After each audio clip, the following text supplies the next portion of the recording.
إن الحمد لله ونصلي على رسوله الكريم أما بعد فأعوذ بالله من الشيطان الرجيم بسم الله الرحمن الرحيم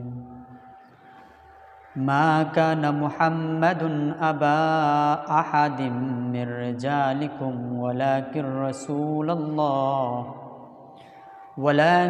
رسول الله وخاتم النبيين وكان الله بكل شيء عليما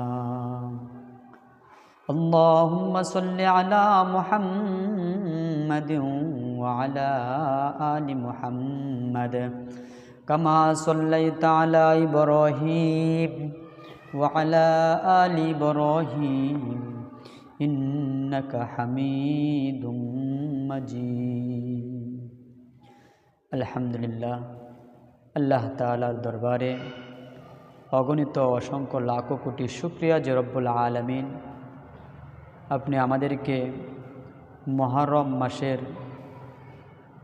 এই 12 তারিখে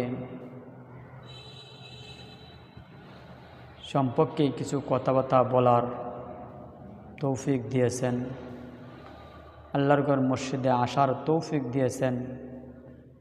জুমার দিনে রবিউল আউয়াল মাসে দ্বিতীয় সপ্তাহে অন্তরের স্থল থেকে প্রাণ খুলে মনের গহীন থেকে সকল শক্তিকে একত্র করে রব্বে করিমের দরবারে একবার জোরে সুরে বলে সকলে আলহামদুলিল্লাহ।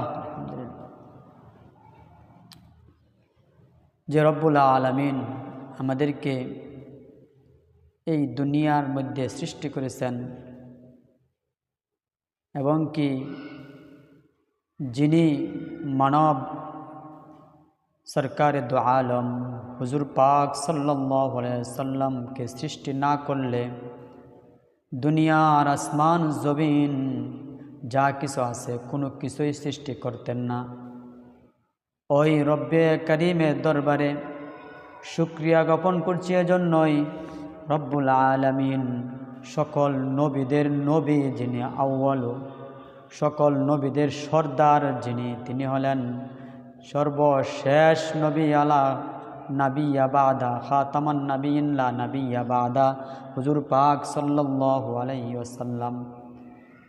সবচেয়ে বড় নিয়ামত, শ্রেষ্ঠ নবীর শ্রেষ্ঠ উম্মত, সকল নবীদের উম্মতের শ্রেষ্ঠ উম্মত হলাম আমরা। এজন্যই আল্লাহ তাআলার প্রশংসা এবং আল্লাহ তাআলার কৃতজ্ঞতা করার দরকার আছে কিনা বলেন।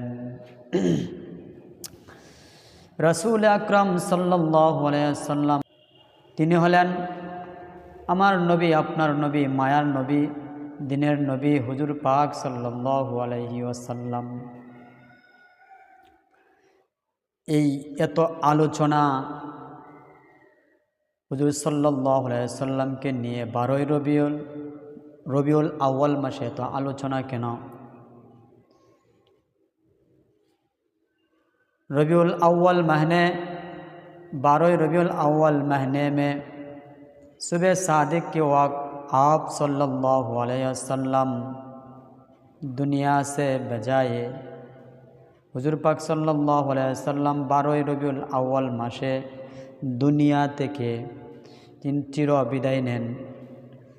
এজন্যই রবিউল আউয়াল মাসকে জন্মগ্রহণ করেছেন। আবার ওই মাসেই হুজুর পাক সাল্লাল্লাহু আলাইহি ওয়াসাল্লাম দুনিয়া থেকে চলে গিয়েছেন। যে দিন জন্মগ্রহণ করেছেন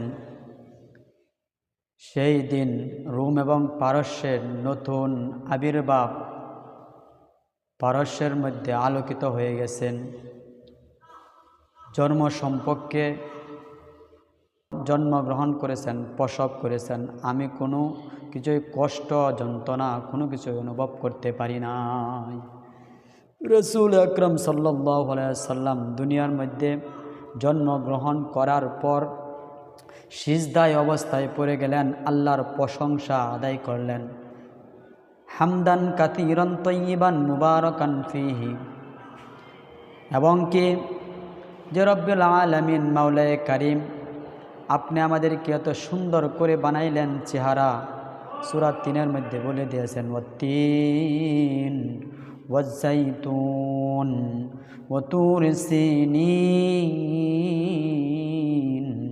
ওয়াহাদাল বালাদিল আমিন লাকাদ খলাকনাল ইনসানা ফি আহসানি তাকওয়িম।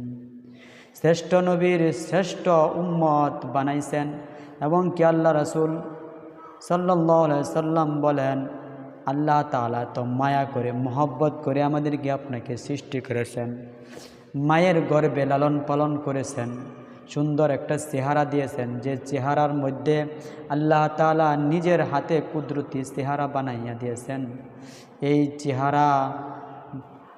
এই চেহারার মধ্যে নূর পয়দা হয় এবং কি এই চেহারা দিয়ে ওই জবান দিয়ে মাওলা পাককে ডাকবে। এজন্য সিরাতুন নবী যারা মনে করে যে মানব, সিরাত মানব, আলোচনা করলে হুজুর আপনার সমস্যা কি? আমার সমস্যা নাই। যারা সিরাতুন নবী শুধু মানেন তাদের জন্য বলা হয়েছে যে তোমরা সিরাতুন নবী শুধু আমল করো, তাহলে মিলাদুন নবী আমল করো। সিরাতুন নবী মানবে কোন সময়?